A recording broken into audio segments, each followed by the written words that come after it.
नमो नारायण, राधे राधे। अब हम गरुड़ पुराण की कथा के दूसरे भाग की चर्चा करते हैं। गरुड़ पुराण बड़ा ही आनंददायी पुराण है जो व्यक्ति को गलत या बुरे कर्मों को करने से रोकता है, अच्छे कर्म के प्रति प्रेरित करता है। क्योंकि जब यह व्यक्ति को यह पता चल जाता है कि मेरे जीवन में यह कार्य अच्छा है, यह कार्य बुरा है, तो वह उसका निर्णय लेता है मुझे क्या करना चाहिए। न जानने में व्यक्ति प्रमादवश, आलस्यवश, उन्मादवश ऐसा गलत कार्य कर देता है। क्योंकि शास्त्र पुराण को न जानने से हमने बहुत सारी गलतियां कर रखी हैं, हम करते जा रहे हैं, इसलिए नरक को प्राप्त करते हैं। गरुड़ भगवान से प्रश्न कर देते हैं कि हे प्रभु, कीदृशो यमलोकस्य पंथा भवति दुःखदः तत्र यान्ति यथा पापास्तन्मे कथय पेश केशवः। हे केशव, हे नारायण, यमलोक का मार्ग किस प्रकार दुखदायी है और पापी लोग वहाँ कैसे जाते हैं। श्री भगवान उवाच, भगवान कहते हैं कि हे गरुड़, महान दुख प्रदान करने वाले यमराज के मार्ग को, यम मार्ग के विषय में मैं तुम्हें कहता हूँ। जो यहाँ मृत्युलोक से यमपुरी तक जाता है मार्ग, उसके विषय में चर्चा करता हूँ। तुम मेरे भक्त हो, जैसे पीपल के पत्ते हिलते हैं बिना हवा के, वैसे तुम कांप जाओगे सुन करके। क्यों कि वृक्षच्छाया न तत्रासि यत्र विश्रमते नरः यस्मिन् मार्गे न चाद्यानं येन प्राणः समुद्धरेत्। कहते वहाँ यम मार्ग में वृक्ष की छाया नहीं है जहाँ प्राणी विश्राम कर सके। उस मार्ग में अन्न आदि के साधन नहीं है, कोई कैंटीन नहीं है, कोई पानी पीने की ठंडी मशीन भी नहीं लगी है, बर्फ भी नहीं है जहाँ प्राण की रक्षा हो सके। इसलिए हे खगेश, कहीं जल भी नहीं है, कहीं पर आतुर भूख प्यास से जीव उसे पी सके। वहाँ प्रलय काल की भांति 12 सूर्य तपते हैं महाराज। गर्मी के दिनों में आप देखिए उत्तर भारत में कितना टेम्परेचर होता है। मध्य प्रदेश के ऊपर अगर आप निकलेंगे, उत्तर प्रदेश इत्यादि, पंजाब, हरियाणा, राजस्थान, तो इतनी प्रचंड गर्मी होती है। एक सूर्य की ये गर्मी है, वहाँ 12 सूर्य तपते हैं। कितनी प्रचंड ज्वाला होगी, कितनी प्रचंड गर्मी होगी। उस मार्ग में जाता हुआ पापी कभी बर्फीली हवाओं से पीड़ित होता है, इतनी बर्फीली कि माइनस से भी माइनस डिग्री हो जाती है। कभी कभी रास्ते में कांटे चुभते हैं, इतने कांटे गिरे हैं, उस पर चलना पड़ता है। कभी कभी महाविषधर सर्प वहाँ रास्ते में जो डस लेती हैं। वह पापी आदमी कहीं सिंहों से, कहीं बाघों से, कहीं भयंकर कुत्तों से खाया जाता है, कहीं बिच्छू से डस लिया करते हैं, कहीं जलती आग में उसे डाल दिया जाता है, कहीं अति भयंकर महान शिपत्र नामक नरक में पहुँचाता है, जो 2000 योजन विस्तार वाला कहा गया है। ऐसा वन है शिवपत्र का, 2000 योजन विस्तार का है। वहाँ पर वन में कौआ हैं, उल्लू हैं, बट हैं, गीद हैं, सरंग हैं, डांस हैं, मतलब वो मांसाहारी पक्षी हैं जो मांस नोच नोच के खाते हैं, ये विराजमान हैं। उसके चारों ओर दावाग्नि है, जल रही है, अगले लकड़ियाँ जल रही हैं। उस जंगल प्रवेश करके आप निकल नहीं सकते, इतनी प्रज्वल भीषण ज्वालाएँ 2-2 किलोमीटर की ऊंचाई लिए उड़ा करती हैं। कहते इस प्रकार से वहाँ अश्वपत्रों में वह उस वन में जाके कटपट के छिन्न भिन्न हो जाता है। उस जम मार्ग में कहीं उसे अंधे कुएं में गिराया जाता है, कहीं पर्वतों से गिरा दिया जाता है, कहीं छुरी की धार पे चलना पड़ता है, कहीं कील लगी है पूरे मार्ग में, उस पर चलना पड़ता है। अंधकार से अंधकार रास्ते मिल जाता है, व्यक्ति को टक्कर लगती है, ठोकर लगती है, गिरता है। कहीं उग्र जल में गिरा दिया जाता है, जैसे झरना ऊपर से गिरा नीचे गिरा दिया जाए, कहीं जोग से भरे हुए कीचड़ में गिरा दिया जाता है, और कहीं जलता हुआ कीचड़ है, जैसे आप अलकतरा कहा जाता है, जैसे डामर है जो सड़कों का लेपन होता है, उसके खौलते हुए जल में अगर आपको डाल दिया जाए उस केमिकल में, क्या दशा होगी, ऐसे गिर पड़ता है। वह जीवात्मा कहीं तपती हुई बालू, कभी आप गंगा नदी के किनारे अगर आपका आवास हो, कभी जाने का मौका मिले, मई जून के महीने में दोपहर के 1 बजे से लेकर 2 बजे के बीच, वो सफ़ेद सफ़ेद और लाल लाल तांबे जैसे कलर की, ताम्र कलर की दिखाई देती हैं। दूर से देखने पर अगर नंगे पाँव आप पैर रख दें फफोले पड़ जाते हैं। कहीं ऐसे बालू वहाँ तपती रहती है, ताम्रमय मार्ग है। कहीं अंगार राशि है, मतलब इतना अंगार है, अंगार ही अंगार है, आग आग ही है, आग पर चलना पड़ता है। कहीं बहुत धुएँ हैं, मार्ग में सांस लेना कठिन हो जाता है, वहाँ से चलना पड़ता है। कहीं ऊपर से अंगार बरसते, आग बरसती है, कहीं बिजली तड़ातड़ गिरती है, ओले गिरते हैं, बर्फ के सेला पत्थरों के ओले गिरते हैं, रक्त की वर्षा होती है। मार्ग में कहीं शस्त्रों की वर्षा है, कटता चिथड़ता रहता है शरीर, कहीं गरम गरम जल, 100 टेम्परेचर पर गिरता हुआ मिलता है। कहीं खारे कीचड़ की वर्षा है, कहीं गहरी गहरी खाइयाँ हैं, कहीं ऊंचे ऊंचे पर्वत की चढ़ाइयाँ हैं, एवरेस्ट तो सरज है, सहल है, और कहीं कंदराओं में प्रवेश करना पड़ता है। उस मार्ग में कहीं घना अंधकार है, कहीं दुख से चढ़ी जाने वाली शिलाएं हैं, कहीं रक्त मवाद से भरी हुई नदियां हैं, तालाब हैं। मार्ग के बीच, उसी मार्ग के मध्य में जो यम मार्ग का मार्ग है, यह यमपुरी के दक्षिण मार्ग की हम चर्चा कर रहे हैं। 3 पुरी तो अच्छे लोगों के लिए, उनकी चर्चा बाद में करेंगे, लेकिन पहले हम पापी आत्माओं के मार्ग की चर्चा कर रहे हैं। उसके मध्य में एकदम उग्र घोर बैतरणी नदी है। वह बैतरणी नदी बहुत ही उग्र स्वभाव, यह देखने पर दुखदायिनी है, आश्चर्य है। इसकी वार्ता भय पैदा करने वाली है। वह 100 योजन चौड़ी है, 400 किलोमीटर चौड़ी है। पूय सोड़ पीप माद से रक्त से बह रही हैं।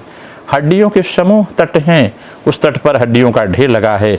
मांस और रक्त कीचड़ आदि से भरे हुए यह नदी है, यह दुख से पार की जाती है। अब आप सोचिए उसकी कथा क्या है कि यह नदी बड़ी विचित्र है। नदी में बहुत सारे जीव जंतु पड़े हुए हैं। यह बैतरणी का 7 योजन विस्तीर्णा पूय शोणित वाहिनी अस्तबिंद तटा दुर्गा मांस शोणित करदमा। एक बैतरणी तो वह है जिसकी हम चर्चा कर रहे हैं। अगर इसका आध्यात्मिक भाव देखें तो यह बैतरणी नदी शरीर है आपकी। आप शरीर को देखिए, इसके जो नाड़ियां हैं ये 7 योजन विस्तीर्ण है। पूय छोड़ से मांस रुधिर बह रहा है, मवाद बह रही है, कफ बढ़ रहा है, कोलेस्ट्रॉल बढ़ रहा है, ये सब बह रहा है शरीर में। हड्डियों के तट हैं, अगर हड्डियां निकाल दी जाएं तो पूरी शरीर मांस का स्वरूप नहीं दिखता, एक मांस का लोथड़ा दिखता है। इस पर जो है अस्त्रबंध तटा है, हड्डियां न हो तो तट न दिखाई दें। इस पर जो रोम आपके शरीर में जो रोए हैं, बाल खड़े हुए हैं, ये सब करदम की तरफ, शिवार की तरफ पड़ी हुई हैं। तो यह है वह तरणी। एक तरणी वह है जो आप जल में देखें, नौका, वह जल की नौका है। वह जल की नौका क्या है? काठ की बनी हुई है। यह जल सागर को पार करती है। और यह नौका है जो मनुष्य की है, 5 तत्वों से मिलकर बनी है। यह भव सागर पार करती है। आपने देखा होगा, अगर जिंदा व्यक्ति है जल में गिर जाता है तो डूब के मर जाता है, क्योंकि आत्मा का वजन इतना ज़्यादा है कि वो डूब जाता है। लेकिन यही शरीर का प्राण निकल जाए, जल में फेंक दीजिए तो तरता है, तैरता है। बोले नौका के समान भव सागर पार करने की नौका है। भगवान कहते हैं यहाँ इतनी गहरी है कि, और इसमें 7,000 योजन ऊपर ले जाके फिर 7 आवर्ते 7 पातलम आवर्त 7 सहस्रे पाताले जानते पापिन, इस नदी में ले जाते हैं। 1000 किलोमीटर ऊपर ले जाएंगे, 1000 योजन, फिर 1000 छोड़ देंगे, फिर 1 इंची हटा के फिर छोड़ देंगे। इतना विस्तार ज़्यादा हो जाता है, इतना कष्ट दे देते हैं उस पापी आत्मा को, वो हाय हाय करने लगता है। कहते हैं गहरी है, पापियों के द्वारा दुखपूर्ण पार करने वाली नदी, केश रूपी शिवार से भरी होने कारण दुर्गम है। यह विशालकाय घड़ियालों से, मगरमच्छों से, सैकड़ों प्रकार के घोर भक्तियों से घिरी हुई है। हे गरुण, आए हुए पापी को देख कर नदी ज्वाला धूम से कड़ाही, जैसे कड़ाही का घी खोलता है वैसे खोलने लगती है। यह नदी सुई के समान मुख वाले भयानक कीड़े हैं जो चारों ओर व्याप्त हैं, व्यक्ति को नोचने लगते हैं। वज्र के समान चोंच वाले बड़े बड़े गिद्ध कौए हैं जो नोचते हैं। यह नदी शिशुमार, मगर, जोक, मछली, कछुए, मांस वाले जलचर जीवों से बड़ी है। उसमें प्रवाह गिरते हुए पापी रोते चिल्लाते हैं, हे भाई, हे पुत्र, हे तात, कोई तो मुझे बचा ले। पापिता तत्प्रवाहे च कृदंती बहु पापिनः, हा भ्राता पुत्रताते प्रलपंती मुहुर्मुहुः, बार बार चिल्लाते हैं, कोई मुझे बचा ले, कोई मुझे बचाने वाला है कि नहीं है। इस प्रकार से इस नदी में वो गिरते हैं। कहते हैं बार बार चिल्लाते हैं, भूख और प्यास से व्याकुल हो करके पापी जीव रक्त का पान करते हैं। वह नदी झागपूर्वक है, रक्त के प्रवाह से व्याप्त है, अति गर्जना करने वाली है, देखने से दुख पैदा होने वाला है। उसके दर्शन मात्र से जो बैतरणी नदी है, जीव चेतना शून्य यानी मूर्छित हो जाता है। बहुत से बिच्छू, काले काले सर्प से घिरे हुए नदी में उस पापी की कोई रक्षा करने वाला नहीं होता। सैकड़ों भंवरे हैं, पापी पाताल में जाते हैं, फिर पाताल से ऊपर आते हैं, फिर चरम पाताल में जाते हैं। यह पापियों के लिए ही गिराने की नदी बनाई गई है, इसका पार नहीं दिखता है। यह अत्यंत दुखपूर्वक तरने योग्य है, बहुत दुख देने वाली नदी है गरुण। ऐसा बैतरणी के बारे में भगवान ने बताया। इस प्रकार से बहुत प्रकार के क्लेशों से व्याप्त अत्यंत दुखप्रद यम मार्ग में रोते चिल्लाते हुए, दुख पाते हुए पापी जाते हैं। कुछ पापी पाश में बंधे होते हैं, कुछ अंकुशों में फंसाकर खींचे जाते हैं और कुछ शस्त्र के अग्रभाग में पीठ में छेदित कर ले जाए जाते हैं। कुछ लोग के नाक के अग्रभाग से लगे हुए पास और कान, नाक कान हाथ बंद करके कालपास से खींचे जाते हैं और कुछ कौवे पकड़ के ले जाते हैं। इस प्रकार से इतना कठिन स्वरूप होता है पापियों का, यम मार्ग में चिल्लाते हैं। जैसे मछली मारने वाला अपनी बंसी में कटिया में फंसा के मछली खींचता है जल से, उसी प्रकार से खींचते हुए इस बैतरणी में पापी आत्मा को ले जाते हैं। कुछ पापी गर्दन हाथ पैर जंजीर बांधे रहते हैं, कुछ पीठ पर लोहे का भार ढोते हुए मार्ग पर चलते हैं। अत्यंत घोर यमदूतों के द्वारा कुछ पापी पीटे जाते हैं, मुख से रक्त बमन करते हैं, बमन किए रक्त को फिर पीते हैं, अपने दुष्कर्म को सोचते हैं, प्राणी और ग्लानि का अनुभव करते हैं कि मुझे अपना जीवन बनाने न आया, प्यारे प्रभु को रिझाने न आया। इस प्रकार सोचते हैं और अपने मार्ग में जब जाते हैं वह मंदबुद्धि प्राणी हे बेटा, हे भाई, हे परिवार, हे सगे संबंधी, पुत्र पौत्र को पुकारता हुआ, हाय हाय करता हुआ, प्रलापन करता हुआ, रोता चिल्लाता हुआ अपने पश्चाताप की ज्वाला में जलता है। विचार करता है कि बड़े भाग मानुष तन पावा, शुरदुर्लभ सद ग्रंथ निगावा। बड़े भाग्य से मनुष्य शरीर मिला है, फिर भाई प्रभु मैं इतना धिक्कारा हुआ कि मनुष्य जीवन पाने के बाद भी हमने अपने को संवारा नहीं, मैंने धर्माचरण नहीं किया, यह मैंने नहीं किया, वह मैंने क्या किया। मैं दुनिया के चक्कर में, पुत्र बांधव इत्यादि के चक्कर, जो मेरे असंबंधी हैं, कोई संबंध नहीं, मेरा संबंधी तो आत्मा ही रहा, यही मेरे साथ है, सब छूट गए। मैंने उनके लिए अपने जन्म को नष्ट कर दिया। मैंने दान नहीं किया, मैंने अग्नि में हवन नहीं किया, किसी को भोजन नहीं कराया, तपस्या नहीं की, देवताओं की संतों की पूजा नहीं की, शास्त्रों की पूजा नहीं की, शास्त्र पढ़ा नहीं, शास्त्र सुना नहीं, शास्त्र को समझा नहीं। मैंने कभी तीर्थों में नहीं गया, मैंने माता पिता का आदर नहीं किया, भू देवता का आदर नहीं किया, ग्राम देवता का आदर नहीं किया, ग्राम देवी का आदर नहीं किया, कुल देवी कुल देवता का आदर नहीं किया। कहते हैं इस प्रकार से पापी जीवों को वो जो धर्मराज के दूत हैं वो सिखाते हैं, तुमने कुछ नहीं किया जीव, तुमने कुछ नहीं किया, उसी का फल भोगो। कहते हैं हे मंदबुद्धि, तूने धारण किया होता, न पूजता बे प्रगणा शरापगा, न चाशता सत्पुरुषा न सेविता, परोपकारो न कृतं कदाचन, देहिन क्वचिने स्तरय त्वया कृतम। कहते हे प्रियात्मा, अगर तूने ये सब कार्य किया होता, विवर प्रवेश, जो देह गुहा में प्रवेश करते हैं ऐसे संतों के दर्शन करने चाहिए, जो ऋण के मध्य क्रिया करते हैं, क्रिया योगी हैं, जो ध्यान में भजन करते हैं, उनकी पूजा नहीं किया। आश्रितों की पूजा, जो आप पर आश्रित हैं, अगर आप बहुत बड़े आदमी हैं, कंपनी वाले, फैक्ट्री वाले हैं, तो आपके अनुचर सहचर, आपके सहकर्मी आपके आश्रित हैं, इनका ध्यान करिए। आपके माता पिता हैं, आपके परिवार हैं, पुरजन परिजन गुरुजन हैं, इनका आप ध्यान करें, इन सत्पुरुषों की सेवा करें, परोपकार न करें। अगर ये सब नहीं किए, जो करता है उसे इसी नरक में जाना पड़ता है, जो हमने पूर्वोक्त में भी कहा, आज भी कह रहे हैं। जलाशय का निर्माण नहीं किया, कभी गंगा नदी का सहारा नहीं लिया, कभी तूने उपकार नहीं किए, इसलिए इससे नरक भोगना पड़ता है, ऐसा यमदूत रास्ते में बताती है। मनुष्य पशु पक्षियों के लिए व्यक्ति जलाशय का निर्माण नहीं किए, इसलिए अपने छतों पर, बालकनियों में हैं, आप अपने छतों पर हैं, वहाँ जल रखिए, पात्र में जलपात्र रखिए। आप गांव में हैं तो अपने खेत खलिहानों के पास वृक्ष के नीचे कम से कम छाया में कुछ जलपात्र रखिए, जहाँ जल भरिए, जो चिड़ई कौआ पिए, जो पक्षियाँ हैं, कौआ इत्यादि हैं, जो जलचर जो जीव हैं, उनके पीने के लिए। शहरों में आप अपने प्लेटों पे जल रखें, इससे बड़ा पुण्य मिलता है। सच बताऊं, शनि दोष, राहु दोष, केतु दोष, जितने दोष हैं, जलाशय गर्मियों में दान करने पर, जल पात्र में जल रख देने से जो चिड़ई पक्षी, कौआ, चिड़ई, चिड़िया इत्यादि पीते हैं, वे सुख की अनुभूति उन्हें होती है, तो व्यक्ति की ये सब दोष, राहु केतु दोष नष्ट होते हैं। गौ ब्राह्मणों की आजीविका के लिए भी प्रयास करना चाहिए। ब्राह्मणों को नौकरी दें, केवल उनके हाथ से पानी लेकर पैर ना धोएं, बाकी सेवा लें।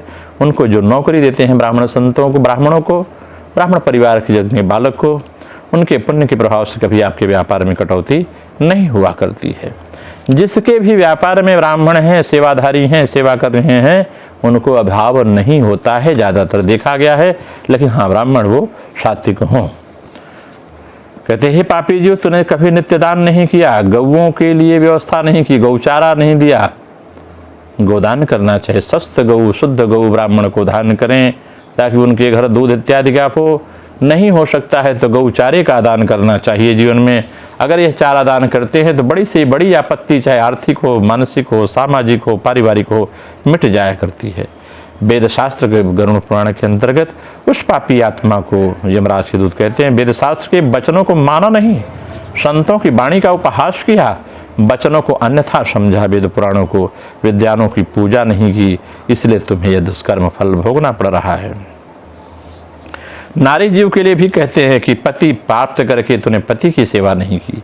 एक पति होता है जो कि विवाह आदि में तुम्हें मिलता है, माता पिता के द्वारा जो विवाह कराए जाते हैं वही असली विवाह है, ब्रह्म विवाह विधि है, बाकी असुर विवाह है, राक्षस विवाह कहे जाते हैं। माता पिता के द्वारा जो पति मिला है तुम्हें, जिस पति का फेरा लिया है वही पति आपका असली पति है।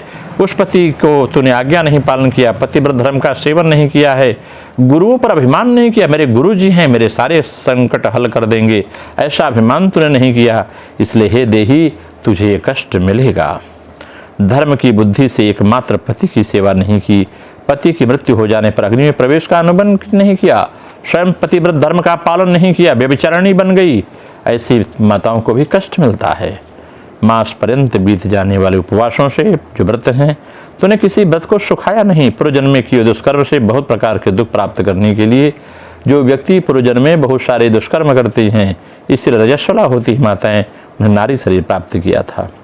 इस प्रकार से बहुत प्रकार से बिलपन पलपन करते हुए यह मेरा मानव शरीर जो देह मिली थी कहाँ चली गई, इस प्रकार चिल्लाता हुआ जीव यम मार्ग में जाता है। कहते हे गरुण सुनो, 17 दिन तक अकेले वायु वेग से चलते हुए 18वें दिन प्रेत सौम्यपुर में चलता है। इसलिए जो 18वीं है जो उत्तर भारत की प्रथा है, तो जब 13वें दिन चला प्रेत 13 के दिन से, तो 17 दिन तक लगातार चलता है। तो 13, 17, 29, 18 दिन पहुंचता है 30। इसका मतलब है जो पिंडदान है ये 30वें दिन का होता है, इसलिए पाक्षिक पिंडदान 16वें दिन कर देना चाहिए, शास्त्र विधान है। बाकी यही चीज़ 16, 17 नहीं समझ पाते जो विद्वान, वे 18वें करवाने लगते हैं, यह दोषपूर्ण है। क्योंकि ये 17 दिन वायु वेग चलेगा, 18 दिन पहुंचता है, तो 17 दिन ये चला, तो 13वें दिन से 17 दिन चला है ना, न कि जन्म से मरते ही चला है, वो तो वापस आ जाता है जीव। इस बात को गंभीरता पूर्वक समझेंगे, समझ में आएगा। उन्माद पूर्वक समझते हैं तो नमो नारायण, आपका विचार आपके पास, उसे अपने पास रखें। नीतिगत यह है 16वें दिन 16वें का पिंडदान हो जाना चाहिए। इस प्रकार से वह जीव चल करके 18वें दिन प्रेत सौम्यपुर को आता है। उस रमणीय श्रेष्ठ सौम्यपुर में प्रेतों के महान गण रहा करते हैं। वह पुष्पभद्रा नदी अत्यंत प्रिय दिखने वाले बड़े वृक्ष हैं। वहाँ उस पुर में यमदूतों के द्वारा उन्हें विश्राम कराया जाता है 1 महीने में। वहाँ वह दुखी होता है, स्त्री पुत्र के द्वारा प्राप्त सुखों का स्मरण करता है। जो सुख दिया है, अगर स्त्री बच्चे पुत्र इत्यादि उसके कर्म को बढ़िया कर दिए, या जो भी सगे संबंधी कर्म बढ़िया कर दिए, उस सुख का स्मरण करता, नहीं किए तो वहाँ से पितृ शापित यही करता है जीव। इसलिए क्रियाकर्म करना चाहिए। लोग भाग जाते हैं, केवल भोजन भंडारे को महत्व देते हैं। भोजन भंडारा अपने मान सम्मान के लिए है, जहाँ तक आपकी सामर्थ्य हो करें, न करें तो 5 ब्राह्मणों को सीधा दे दें, 13 ब्राह्मणों को तो ही बहुत है, 20-21 ब्राह्मण खिला दे बहुत है, एक भी ब्राह्मण को दे दे बहुत है। नहीं, कर्म करना बड़ा जरूरी है। अब कर्म में बहुत कुछ नहीं, त्रैखोड़सी तो मूलतः हो जानी चाहिए। लेकिन लोग भोजन का उद्देश्य पूरी क्रिया कर्मकांड पर डाल देते हैं, कहते हैं भाई भोजन नहीं कराना चाहिए।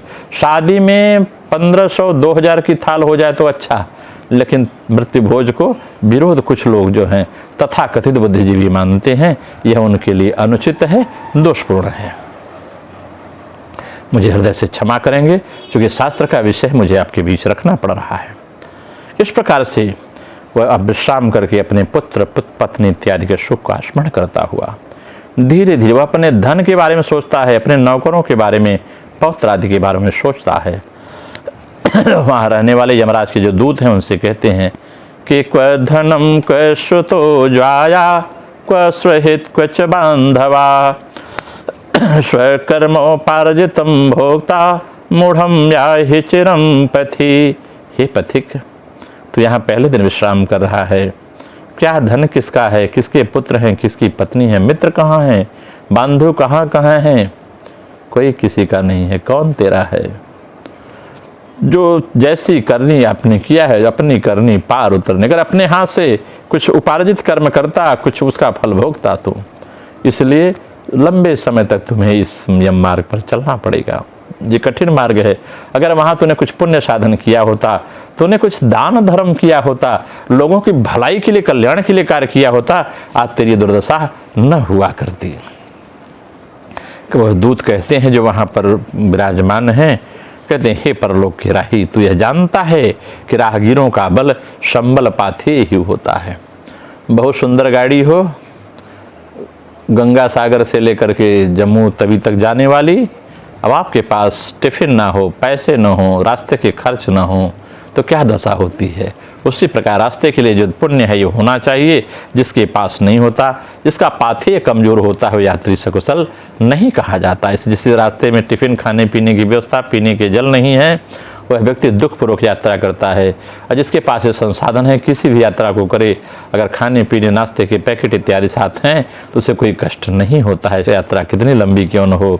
आज उसी प्रकार से जीवात्मा जब यहाँ से निकलती है, अगर इसके पुण्य के साधन नहीं है तो ये बिना पैकेट के जाती है, बिना लंच पैक के जाती है और कष्ट को प्राप्त करती है। कहीं तूने प्रयास नहीं किया, पाथेय हो, कभी राम नाम जपा नहीं, भगवान नाम का सुनने का, ईश्वर को याद नहीं किया, तो यह भी जानता था कि तुम्हें निश्चित ही एक बार उस दिन चलना पड़ेगा। उस रास्ते पे कोई लेन देन नहीं होता, कोई दुकान नहीं खुली है प्रीपेमेंट कर दो। प्रीपेमेंट यही होता है अपने कर्मों के द्वारा। वहाँ नहीं किया तो रास्ते में कुछ होने वाला न, उधारी नहीं चलती वहाँ। उस मार्ग को तो बालकों को भी विदित रहता है कि हे मनुष्य, क्या तुमने से सुना नहीं? क्या तुमने ब्राह्मणों को मुख से कभी किसी के मरने पर अगर चले गए होते कथा सुनती? इसीलिए मैं आज कथा आपके बीच डाल रहा हूँ। अगर आप कभी नहीं सुने हैं, भयावह सुने हैं तो भयावह नहीं है, आपका कल्याण करने वाली कथा है। अगर किसी ब्राह्मण के मुख से तूने वचन सुने होते तो इस प्रकार तो तुम्हें यह कष्ट न होता, तुम जरूर अपने साथ कुछ पाथेय लाते, अपनी समझ पैदा करते। इस प्रकार कह करके वो यमराज के दूत उसे मुद्गरों से पीटते हैं और वह जीव गिरते, दौड़ते, चिल्लाते पासों से खींचा जाता है, फिर आगे की यात्रा को चलता है। यहाँ स्नेह और कृपा के कारण पुत्र, पौत्र इत्यादि के द्वारा, परिवार के द्वारा जो मासिक पिंडदान दिया जाता है उसको खा करके उसके बाद वह जीव शौर्यपुर को प्रारंभ करता है, यात्रा प्रारंभ करता है। उस शौर्यपुर में काल के रूप में धारण करने वाले जंगम नाम के राजा रहते हैं। उसे देखकर जीव भयभीत हो जाता है और भयभीत होकर विश्राम करना चाहता है। उस पुर में गया हुआ जीव जो भयभीत पुर है, अपने स्वजनों के द्वारा दिए हुए त्रैपाक्षिक अन्न जल को खाकर उस पुर को पार करता है। जो त्रैपाक्षिक पिंडदान होता है उसे वहां प्राप्त करता है। इसके बाद शीघ्रतापूर्वक वह प्रेत नगेंद्र भवन की ओर जाता है। वहां भयंकर बनों को देख करके दुखी होता है और दुखी होता है, रोता है, चिल्लाता है, कहता है कोई मुझे दिया नहीं। दया रहित होकर के दूतों द्वारा खींचे जाने पर घसीटे जाए, इतना चोटित होता है, इतना रक्त प्रवाह होता है कि 2 मास के अंत में दुखी होकर वहां पहुंचता है। बांधवों के द्वारा दिए गए पिंड, जल, वस्त्र, जो वस्त्रदान इत्यादि करते हैं, उसके लेकर के यम किंकरों के द्वारा पास से बार बार खींचकर पुनः आगे ले जाया जाता है। इसलिए सब दान, जो पददान इत्यादि दिए जाते हैं, ब्राह्मणों को दान दिए जाते हैं, वो देने चाहिए। तीसरे मास में वह गंधर्व नगर को प्राप्त होता है। वहाँ त्रैपाक्षिक पिंड को खाकर आगे बढ़ता है। चौथे मास में वह चौथे मास का पिंडदान प्राप्त करके शैलागमपुर को पहुंचता है। वहां प्रेत के ऊपर बहुत अधिक पत्थरों की वर्षा होती है, इसीलिए छाता दान इत्यादि किया जाता है। छत्र सिंहासन दान किए जाते, गाड़ी घोड़े दान किए जाते, ताकि उसके ऊपर पत्थरों की वर्षा का प्रभाव न हो। इसके बाद चौथे मास का पिंड खाकर वह जीव सुखी होता है। उसके 5वें महीने वह प्रेत क्रौंचपुर को जाता है। क्रौंचपुर में स्थित होकर के वह प्रेत वह बांधवों के द्वारा दिए गए 5वें महीने के पिंडदान को खाकर आगे क्रूरपुर की यात्रा में चलता है। आगे उन खड़मासी में 5.5 माह के बाद बांधवों द्वारा प्रदत्त उन खड़मासी पिंड को घटदान से तृप्त होकर वहां आधे मुहूर्त तक 1-2.5 घंटे रह करके विश्राम करके यमदूतों के द्वारा डराया जाता है और डराए जाने कांपता हुआ उस पुर को छोड़कर चित्रभवन नामक पुर को जाता है, जहां यमराज के छोटे भाई विचित्र नाम वाले राजा राज्य करते हैं।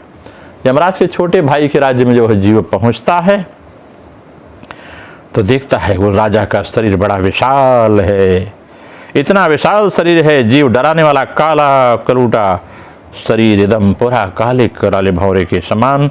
वह डर से भागता है। उसके सामने कई वर्त नाव पार करने वाले धीवर उससे कहते हैं कि हम इस बैतरणी नदी को पार कराने वाले हैं और नाव लेकर आए हैं। यदि तुम्हारा इस प्रकार कोई पुण्य हो तो तुम बैठ सकते हो, नहीं तो ये उलट देगी नदी में, बाहर नहीं बैठ सकते। कोई पुण्य किया हो जीवन में, कोई अच्छे काम किए हो, किसी को बचाया हो, किसी का हड़पा नहीं हो, तुम्हारा पुण्य क्या है? कहें परहित सरिस धर्म नहीं भाई, पर पीड़ा सम नहीं अघमाई। इस प्रकार से कहा, अगर तूने कोई पुण्य किया है, गौदान किया है, तो भाई तत्वदर्शी मुनियों द्वारा दान को ही वितरण यानी बांटना, देना यानी बांटना कहा गया है। हमारे सनातन धर्म में, हमारे सनातनियों के अंतर्गत, परिवारों के अंतर्गत देखिए देने की प्रथा है। घर में बच्चा पैदा हुआ, बहू बेटियां हैं, उठा के सब कुछ अपने श्रृंगार आभूषण वस्त्र अपनी ननद को इत्यादि को देती हैं, गुरुजनों को देती हैं, साधु संतों को देती, बड़े बड़े आश्रमों में दान लोग करते हैं। हमारे किसी को खिलाने पिलाने बड़े सहज भाव से, प्रेम से। कहीं ये भी दान जो नहीं करता वो कितना भागा है, यह समझिए वह जीव ही फंसता है इस रास्ते में। तत्वदर्शी महात्माओं ने से वितरण को ही दान कहा है। जो अपने जीवन में वितरण करता है, वैतरणी नदी पार उससे कर सकती है, इसलिए सा वैतरणी, वितरण वाले को वैतरणी कहा गया है। कहते हैं वो जो धीवर हैं, कहते हैं तुमने वैतरणी गौ का दान किया हो तो नौका तुम्हारे पास आएगी, नहीं तो नौका तुम्हारे पास स्थिर नहीं रहेगी। उनके वचन सुनकर वह प्रेत यानी वह जो पापी आत्मा है कहता है, हे देव। उस प्रेत को देखकर नदी खौलने लगती है। उसको देखकर प्रेत अत्यंत क्रंदन करता है। प्रेत शब्द कहा जाता है उस निकले हुए जीव को, पापी आत्मा को क्रंदन करता है, रोता है, विलाप करता है। जिसने अपने जीवन में कभी दान नहीं दिया है, ऐसी पापात्मा, ऐसे व्यक्ति जो पापी आत्मा है, वही बैतरणी में डूबती हैं और विभिन्न प्रकार के जलचर जीवों द्वारा वो नोचे खरोचे जाते हैं। तब आकाश मार्ग में चलने वाले दूत उनके मुंह में कांटा फंसा करके बंसी की भांज से मछली मारने वाला पानी से मछली को खींचते हुए उस नदी से ले जाते हैं। वहाँ अखंड मासिक छठे महीने का पिंडा खा करके वह जीव अत्यधिक भूख प्यास से पीड़ित होकर विलाप करता हुआ आगे के रास्ते पर चलता है। 7वें मास में वह फिर वाह्य पदपुर को जाता है। वहां जब जाता है तो अपने पुत्रों द्वारा दिए गए 7वें मास के पिंड को खाता है। जो 7वें महीने का पिंडदान, जिसे 16वीं का पिंडदान कहा जाता है, 16 पिंडदान जो एक साथ किए जाते हैं। फिर हे गरुण, हे पक्षराज, उस पुर को पार करके वह दुखद नामक पुर को जाता है और आकाश मार्ग से जाता हुआ वह जीव महान दुख को प्राप्त करता है। तो मासास्य अष्टमी प्रदत्तम यद पिंडम भुक्ता प्रसर्वती, 9वें मास संपूर्णे नाना क्रंद पुरम भजेत। वहाँ 8वें मास में दिए हुए पिंड को खाकर आगे बढ़ता है और वहाँ 9वां मास पूर्ण होने पर नाना क्रंदपुर को प्राप्त होता है। वहाँ पहुँचता है नाना क्रंदपुर में और वहाँ रोते हुए, क्रंदन करते हुए अनेक भयानक पापी जीवों को देखता है और देखकर शून्य हृदय वाला वह जीव दुखी होकर रोने लगता है। उस पुर को छोड़कर वह यमदूतों के द्वारा भयभीत किया जाता है।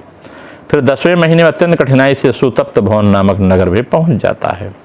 जो 10वें महीने का पिंडदान देते हैं, वह जो पिंडदान पुत्र इत्यादि देते हैं, उस पिंडदान और जलांजलि को प्राप्त करके भी वह सुखी नहीं होता, जो पापी आत्मा है। 11वां महीना पूर्ण होने पर वह रौद्रपुर को जाता है और वहाँ पुत्र द्वारा दिए गए 11वें मास के पिंडदान को प्राप्त करता है। 11.5 मास बीतने पर वह जीव पयोवर्षण नामक नगर में पहुंचता है। वहाँ प्रेतों को दुख देने वाले मेघ घनघोर वर्षा करते, अम्ल की वर्षा, जल की वर्षा, अग्नि की वर्षा। वहाँ पर प्रेत दुखी होता है और प्रेत उस 11.5 महीने की अनाब्दिक पिंडदान को खाता है। इसके बाद वर्ष पूरा होने पर जीव सित्याड नगर को प्राप्त होता है। वहाँ हिम से भी 100 गुना अधिक ठंडक पड़ती है।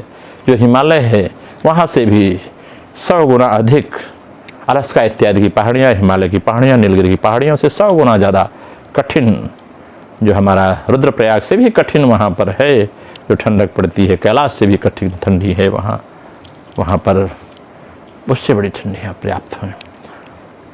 सिद्धवन से बड़ी ठंडियाँ प्राप्त हैं।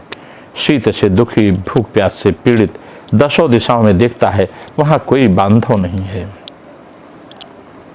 शीतार्थ क्षुदितं सोऽपि बिच्छतो हि 10 दिशः, तिष्ठन्ते बांधव कोपी यो में दुखम व्यपोहति। वहाँ वह पापी आत्मा सोचता है दसों दिशाओं में कि अरे मेरे वो कोई भाई बांधव होता जो मेरे दुख को दूर कर सके, अरे कोई इतना प्रसन्न होता मेरे नाम से दान पुण्य कर देता। और लोग तेरे ही करके माता पिता से जी छुड़ा लेते हैं, परिवारजनों से जीव छुड़ा लेते हैं। तब यम के दूत कहते हैं कि कैसा तुम्हारा पुण्य, पुण्य कहाँ गया। फिर वार्षिक पिंड के लिए धैर्य धारण करता है खा करके। उसके बाद वर्ष के अंत में यमपुर के निकट पहुंचने पर वह प्रेत बहुभूतपुर में जाकर जो हाथ मात्र का पिंडदान से शरीर प्राप्त था मलिन खोड़सी के द्वारा जो 10 गात्र में, वो त्याग कर देता है, अपने शरीर को छोड़ देता है। फिर हे गरुण, वह पुनः कर्म भोग के अनुसार अंगुष्ठ मात्र वायु स्वरूप यात्रा देह प्राप्त करके यमदूतों के साथ भगवान की पुरी में जाता है। हे कश्यपात्मज गरुण, जिन्होंने अर्धदेहिक दान मरणकालिक दान नहीं दिए हैं, यमदूतों के द्वारा दृढ़ बंधन में बंधे हुए अत्यंत कष्ट से यमपुर में जाते हैं। इसलिए अपने माता पिता के निमित्त जितने भी दान कहे गए हैं, वो चाहे प्रेत ब्राह्मण के लिए, चाहे शुद्ध ब्राह्मण के लिए, चाहे वैदिक ब्राह्मण के लिए, सोना चांदी वस्त्र धन इत्यादि का पात्र आसन श्रृंगार का दान करना चाहिए, सिंहासन का दान करना चाहिए। तब कष्ट नहीं होता, नहीं तो जीव को बड़ा कष्ट मिलता है। इस बात को बड़ा गंभीरतापूर्वक विचार करना चाहिए। हम कहीं आधुनिक भौतिकतावाद में सब भूल जाते हैं। भगवान कहते हैं कि धर्मचाराज पुरे संते चतुर्द्वाराणि खेचरः यत्रायम दक्षिण द्वार मार्गस्ते प्रकृतः। हे गरुण, धर्मराज की पुरी जो आकाशगामी भगवान का धर्मराज का पुर है, 4 द्वार हैं, जिसमें दक्षिण के मार्ग का जो रास्ता है, जो दक्षिण से रास्ता है, जो पापियों के लिए जाता है। इसीलिए कहा गया भैया नरकों में ठेली का ठेला, जो हमारे यहाँ अवधी भाषा में कहा जाता है कि नरक में ठेली का ठेला। अरे भाई सामान्य रूप से समझिए, कोई ट्रेन हो, VIP ट्रेन लंबी दूरी की, अब चालू डिब्बा कम यात्री ज़्यादा, और फर्स्ट क्लास के डिब्बे ज़्यादा हैं और यात्री बहुत ही कम है, उसमें सूटकेस लेकर आप धीरे से घुस जाए और चारों डिब्बे में ठेले का ठेला है। तो इसलिए दरवाज़ा एक, आदमी ज़्यादा, और स्वर्ग में पुण्यात्माओं के लिए दरवाजे 3 और मनुष्य कम। तो वहाँ कहाँ विपत्ति होगी। ठेला नरक में ही ठेली का ठेला होता है, स्वर्ग में नहीं। इसलिए कहते हैं दक्षिण मार्ग का मैंने आपसे चर्चा किया। इस प्रकार भयंकर मार्ग में दुख भूख प्यास को प्राप्त करके श्रम से दुखी होकर जीव जिस प्रकार जाते हैं, यह सब मैंने आपसे कहा। अब आप क्या सुनना चाहते हैं इसकी आगे की कथा, कैसे जीव इसमें जाते हैं, कौन सा कर्म करते हैं, ये हम चर्चा करेंगे। नमो नारायण, राधे राधे, आप सबका मंगल हो।